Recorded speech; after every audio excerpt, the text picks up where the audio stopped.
This is the Things Fall Apart, pages 28 through 54 tour. We're going to be looking at a whole bunch of different elements that might bring us closer to the literature, give you some idea what it looks like, what it might be like, some of the more important elements that happen in this little page section. Started off with they right when we left off, Okonkwo was repentant for what he had done, and he went and he did his repentance by paying off his debt for beating up his wife during the week of peace. Ironic that you need a designated week where everybody doesn't beat each other because everybody is so violent. Anyway, we get to planting yams right afterwards, because right after the week of peace is when they clear their farms and when they start to make the plantings. So if we're looking at California homeowners, yams, if you have a power meter like this on the side of your house, you can qualify to skip erase your the energy ads. bill. If Do I we're look looking at ridiculous in planting this hat?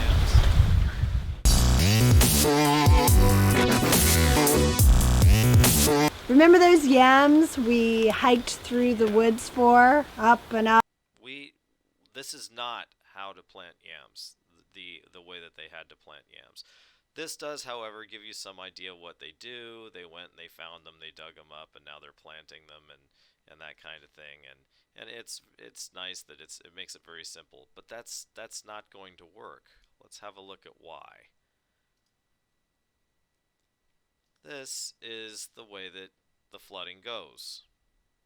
Expertise, controlling traffic, directing people, reassuring them, for us to see them and say, yes, this is Nigeria working. But as of now, nothing. Be patient. The government has set up camps for the hundreds of thousands of people who have been displaced in the region. It's also providing shelter, food and medical care until the water recedes. In River State, the water destroyed much of his home and his belongings. This has been the heaviest rainfall in 40 years. Many blame the federal government for their suffering. There's various elements in this story. I was more interested in the images. This is a river basin. There's a large, and when we look at Africa, there's a large northern section that has a huge amount of desert, and then it turns green on the maps. We've seen that on Google Maps already. When it turns green, that's because we're on the other side of a break between the desert, and then it turns into mountains, and then it as the water flows off the mountains, it comes down into the rivers, and it goes down into river basins. Nigeria is a river basin, the Nigerian River Basin, and when it floods, there's almost nowhere to hide. There's only you have to go to high ground, and most of it is flat and low. That's what its feature is.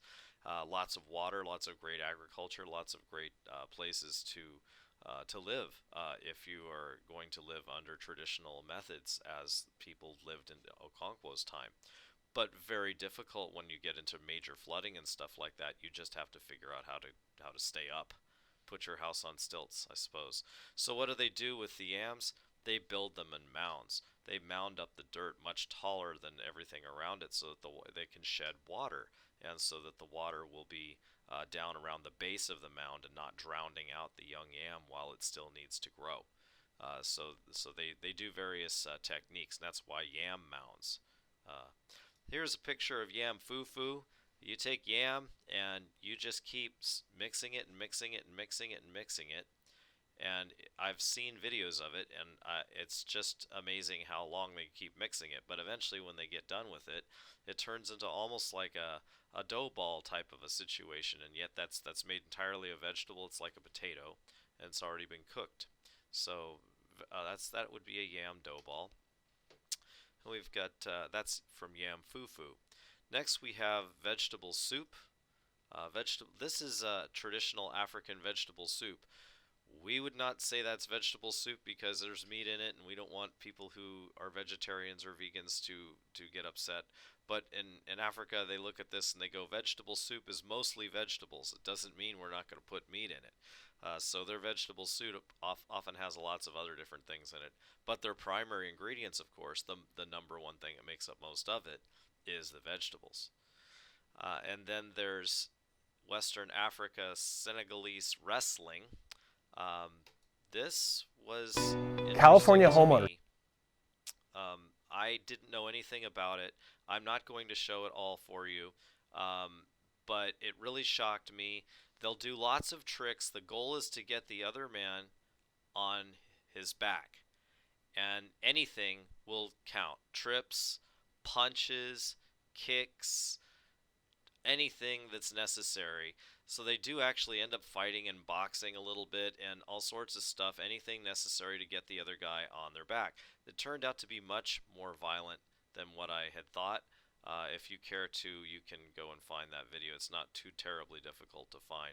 It's West Senegalese wrestling, if you search for that. Traditional African village market is another. This is pretty close to, if you can, there's a building back here, unfortunately, that ruins the view.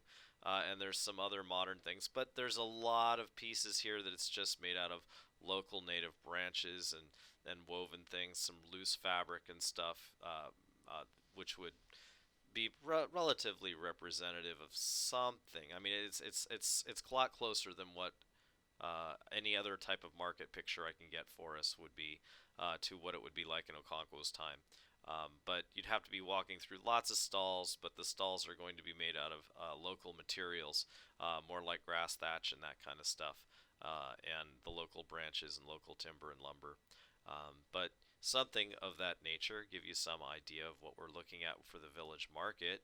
And next to the market is the Elo. The Elo is where the playground is. The playground is where the wrestling takes place.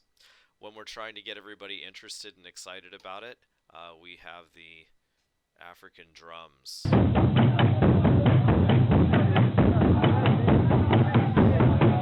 didn't occur to me, they didn't really describe how many drums. So if we have a large tribe, a large village, we can have a lot of drummers. And when you have a lot of drummers, that's quite a boom they're able to produce. So it's an interesting rumbling kind of a thing to really get the crowd fired up. We also have the ancient silk cotton tree, which is right on the edge of the village Elo. This is where young women who wanted to become pregnant would go and sit underneath it, and hopefully the soul of a child would find its way to her. Right? And I've seen these in various places. I saw something like this in Hawaii that was just enormous and went on and on and on. This one's just got a lot of character. They all have interesting roots, and they're very unique. Yeah, that's a special tree, that's for sure. The ancient silk cotton tree.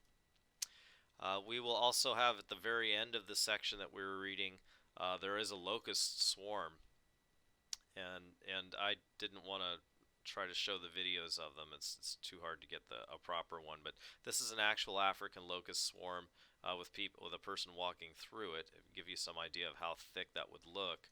And then when you get a close-up, this is what it's like when they have infested an area. They're just clinging to everything.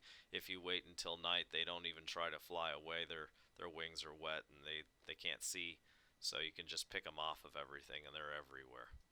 And there you go. I think I've hit all of my links. So that's a little bit of a guide as to the elements that you're going to run into in this section of Things Fall Apart. Thank you for your time.